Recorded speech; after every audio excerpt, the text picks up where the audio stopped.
Le texte idéal pour un curé qui doit faire la quête. Manque de peau, ça tombe mal.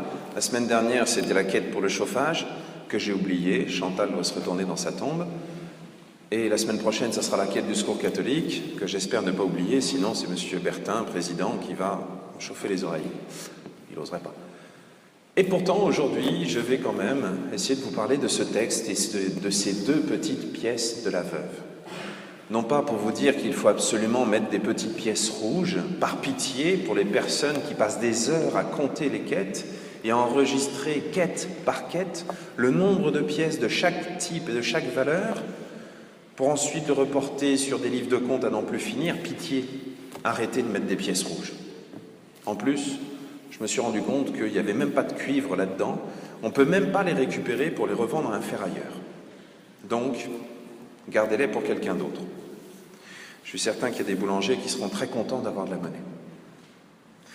Non, aujourd'hui, ce que j'aimerais, c'est, plus que ça, essayer de vous éclairer, de nous éclairer sur le sens de l'offertoire. Lorsque nous venons à la messe, nous avons presque systématiquement la quête, à tel point qu'on va se demander si ce n'est pas la chose la plus commune au monde. Vous connaissez peut-être cette blague, puisque le pape lui-même commence à raconter des blagues sur les Juifs. Eh bien, à ce qui paraît, on a le droit. C'est sur un grand bateau, façon Titanic. Le bateau est en train de couler, évidemment, et comme dans toutes les blagues, vous avez un curé, un pasteur, un rabbin et un imam qui sont en train de se demander ce qu'ils vont faire comme dernier temps de prière pour ces personnes qui sont tout affolées. Ils n'ont pas le temps d'organiser un service religieux de chaque type, donc ils sont en train de se demander ce qu'ils vont faire. Les chrétiens se disent on n'a qu'à dire le Notre Père, mais le juif et le musulman disent non, on ne peut quand même pas appeler Dieu Père, et puis Jésus pour nous c'est pas plus qu'un prophète, donc on ne va pas dire le Notre Père. Le musulman propose simplement de se tenir comme ça, sans chaussures ou je ne sais quoi. Et finalement, c'est le juif qui trouve la solution en disant « j'ai trouvé, on va faire une quête ». Mais la quête n'est pas ce point commun à toutes les religions qui, serait uniquement là pour subvenir aux besoins du curé. D'ailleurs, comme le dit l'Évangile, méfiez-vous des prêtres, et s'ils commencent à se pavaner avec des robes un petit peu trop riches, d'apparat, et là vous pouvez vous méfier.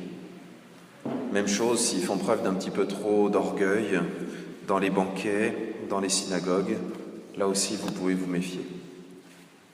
Non, l'offertoire, quand nous apportons à l'autel quelques pièces de monnaie, l'offertoire reflète ce que nous devrions donner. Vous savez, quand le prêtre à l'autel élève le pain et le vin, il dit « Tu es béni Seigneur, toi qui me donnes ce pain, fruit de la terre et du travail des hommes. » Normalement, c'est le fruit de notre travail que nous devrions apporter. Et à l'autel, il y a des moments qui sont très beaux, où on apporte par exemple des gerbes de blé lors des fêtes de la moisson, ou au moment de la fête du blé eucharistique, où il y a tous ces grands pains que l'on bénit et que l'on offre ensuite. À l'offertoire, normalement, on apporte chacun quelque chose qui vient de chez soi, qui vient de notre travail. Et c'est ce qu'on va refaire d'ailleurs cette année, pendant tout le temps de l'Avent, et on va le faire aussi pendant le temps du Carême. Vous pourrez apporter soit des jouets, puisqu'on approche de Noël, ça va être bien, soit de la nourriture. Les jouets seront ensuite confiés au Secours catholique, qui les distribuera aux personnes qui en ont besoin, et puis la nourriture sera donnée au Resto du Cœur, qui le redistribuera aux personnes qui en ont besoin. Donc ce qu'on fera, c'est que pendant la messe, pendant que ceux qui font la quête, les autres qui auront apporté des sacs avec des jouets, avec de la nourriture, eh bien ils les apporteront à l'autel et ils les mettront devant l'autel. Vous vous souvenez, on a déjà fait un tas comme ça, c'était très moche, il y avait plein de trucs dans tous les sens, il y avait des sacs de supermarché, c'était très moche, mais ça fait rien. Ça, c'est le vrai sens de l'offertoire. On apporte à l'autel quelque chose qui vient de chez nous, et le prêtre, le diacre, prennent le meilleur pain, le meilleur vin, et offrent à Dieu le pain et le vin qui deviennent ensuite le corps et le sang de Christ. Mais plus qu'une simple quête qui sert pour les nécessiteux et pour le fonctionnement de la paroisse, l'offertoire devrait être comme dans la première lecture.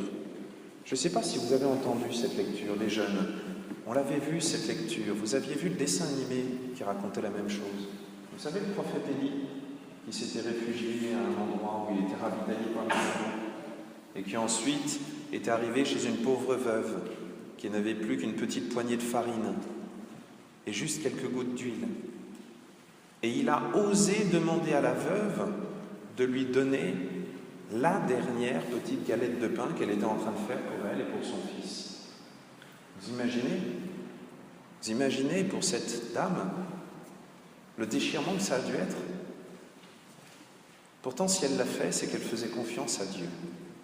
Et nous-mêmes, lorsque nous arrivons à l'autel ou que nous présentons à l'offertoire, même ces quelques pièces, ou alors cette nourriture, je ne vous demande pas forcément de mettre votre nécessaire, c'est-à-dire de mettre sur la table l'équivalent de votre salaire du mois ou de la semaine, ça serait très généreux, mais nous devrions apporter à Dieu quelque chose qui s'apparente à la confiance. Nous devrions donner à Dieu quelque chose de substantiel, pas une petite pièce rouge. Nous devrions apporter à Dieu quelque chose qui est suffisamment important pour que, oui, c'est vrai, ça me serait utile, mais je préfère le donner à Dieu. Essayez d'imaginer quelques instants. Imaginons qu'on retourne en arrière de quelques siècles. Imaginons que nous soyons au pied de cette église avant qu'elle soit construite et que je m'amuse à passer le panier de quêtes ici en disant « Hé, les chrétiens, on a une église à construire ». Vous imaginez combien de paniers de quêtes il faudrait, comme ils sont remplis maintenant, pour en construire une comme on a aujourd'hui? Nos ancêtres nous ont légué une église absolument fantastique, et pas seulement. Il faut voir tout ce qu'ils avaient mis de côté pour soigner les personnes nécessiteuses, etc. Et ils ont fait ça, non pas pour frimer devant le voisin, j'espère pas, mais d'abord parce qu'ils acceptaient de faire confiance à Dieu et de confier à Dieu leur bien pour lui dire « Seigneur, je te fais confiance, je sais que tu sauras l'utiliser ».